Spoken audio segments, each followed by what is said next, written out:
Hey everybody, I'm Holly, aka the Q-ANut, and welcome back to part 4 of the QAnon Wikipedia reading.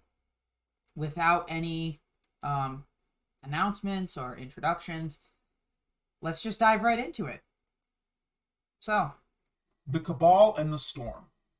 QAnon's core belief is that the world is controlled by a secret cabal of Satan-worshipping cheaters, whom Trump is secretly battling to stop, and that Q, an anonymous entity, reveals details about the battle online. The cabal is thought to cover up its existence by controlling politicians, mainstream media, and Hollywood. Q's revelations imply that the destruction of the cabal is imminent, but also that it will only be accomplished with the support of the patriots who make up the QAnon community.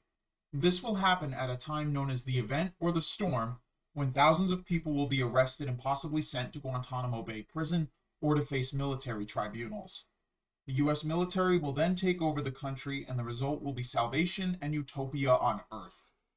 now this reminds me of Jehovah's Witnesses in their Paradise Earth that they say will occur after Armageddon, which is basically Christ's second coming in Revelations. So again, this is more Christ, Bible, Revelations, Q combining, and they just worship this way too much. QAnon beliefs imply the rejection of government officials other than Trump and his closest associates, as well as of mainstream institutions and media. Public figures whom QAnon followers believe to be part of the cabal include Democratic Party politicians like Joe Biden, Barack Obama, and Hillary Clinton, business people like George Soros and Bill Gates, religious leaders like Pope Francis and the Dalai Lama, Anthony Fauci, and entertainers like Oprah Winfrey, Ellen DeGeneres, Lady Gaga, and Chrissy Teigen. Tom Hanks is a special target for QAnon believers. When Hanks went into quarantine at the beginning of the COVID-19 pandemic, they spread a rumor that he'd been arrested on. Other similar allegations followed, and in July 2021, some QAnon adherents took seriously an article from a parody website that said Hanks had been executed by the US military. This shows you how poorly their research is actually done, because any research would have shown you that this was a parody site. One key tenet in QAnon's narrative until the 2020 election was the recurring prediction that Trump would be reelected in a landslide and spend his second term bringing about the storm by undoing the deep state, disbanding the cabal, and arresting its leaders. After Trump lost the election, the rate of Q's posts sharply declined, and Q stopped posting altogether 1 month later. The last drop was on the 8th of December of 2020. Mike Rothschild, author of a book on QAnon, said that he doubted Q would ever come back, as the movement had outgrown the need for new drops, and Trump's election loss had invalidated the core QAnon prophecy. But he added that Q may resume posting if the community really needed new drops to keep it moving forward. QAnon followers continued to search for previously unseen clues in old posts, or worked on their own by creating new spin-offs of the theory. Again, this is more of a religion than anything. They subsequently made predictions about Trump remaining president or returning to power, such as Joe Biden's inauguration on January 20th, 2021 would be an elaborate trap set for the Democrats, who would be arrested en masse and executed while Trump retained power. Trump would be inaugurated on March 4th as the 19th president. Trump would be inaugurated again on March 20th. After this did not happen, QAnon predicted it would happen on August 13th. The Arizona audit would prove election fraud, handing the state to Trump, and other states would follow suit in a domino effect, resulting in Trump being reinstated as president.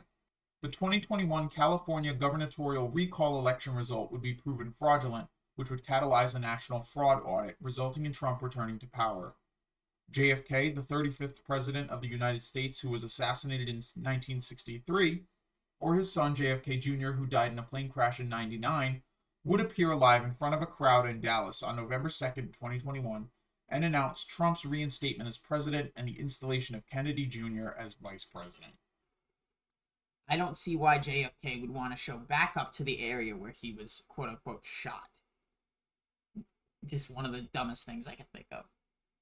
Again, with the different dates of inauguration, more moving the goalposts, a common thing that end times religious prophecies do. So I want to see something in this picture. Outside the U.S. Capitol during the January 6th, 2021 riot, a Trump supporter carries a placard depicting Jesus in a MAGA hat with the QAnon hashtag, hashtag WWG1WGA visible in the lower right. Tells you how much they think of Trump as a messiah.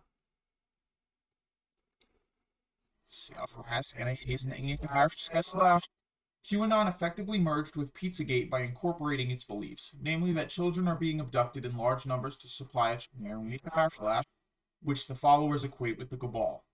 They also see Trump as the only person fighting this criminal network.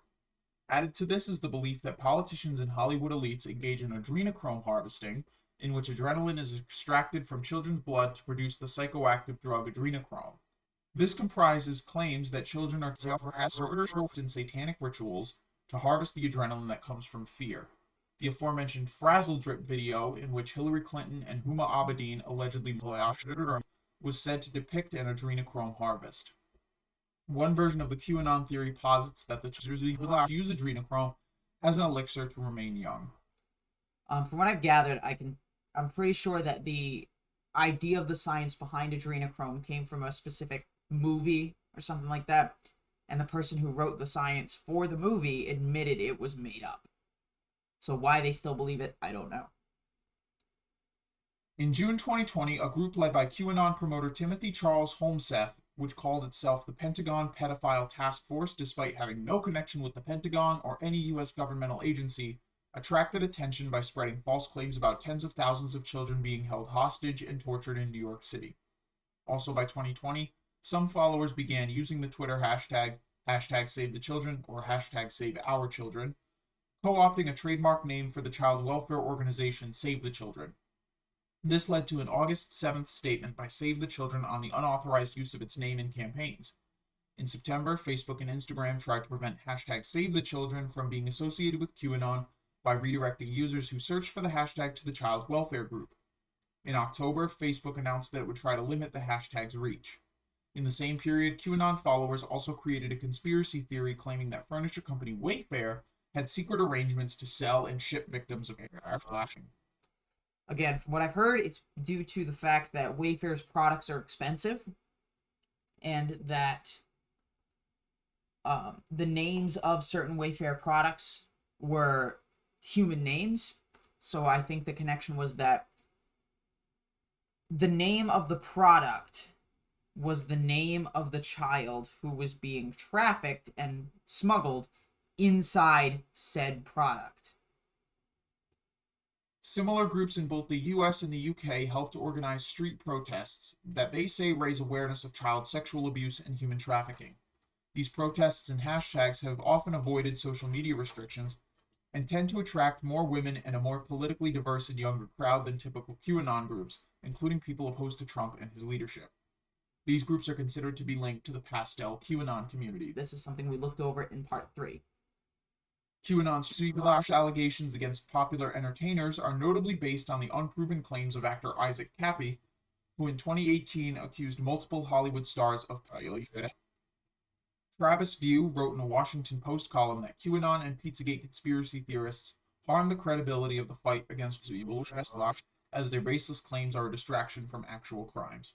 Now, mind you, Travis View is a co-host on the QAnon Anonymous podcast, which really dives into detail about the whole QAnon conspiracy, what people are doing nowadays, who are still part of it, what things are happening. Great podcast. Can't recommend it enough. I'll put the link for that in the description. Followers of these theories have also credited themselves for arrests of criminals in which they had no part. QAnon promoter Jordan Sather credited Jeffrey Epstein's arrest of 4chan and 8chan, while none of the investigative reporting nor the indictment referenced these forums. Some of the conspiracy theories about Epstein's death have also brought people to QAnon.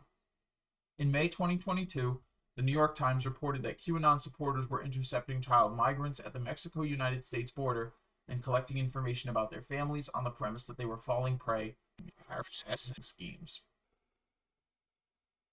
That's horrifying that kids are essentially being kidnapped at the border to save them from being kidnapped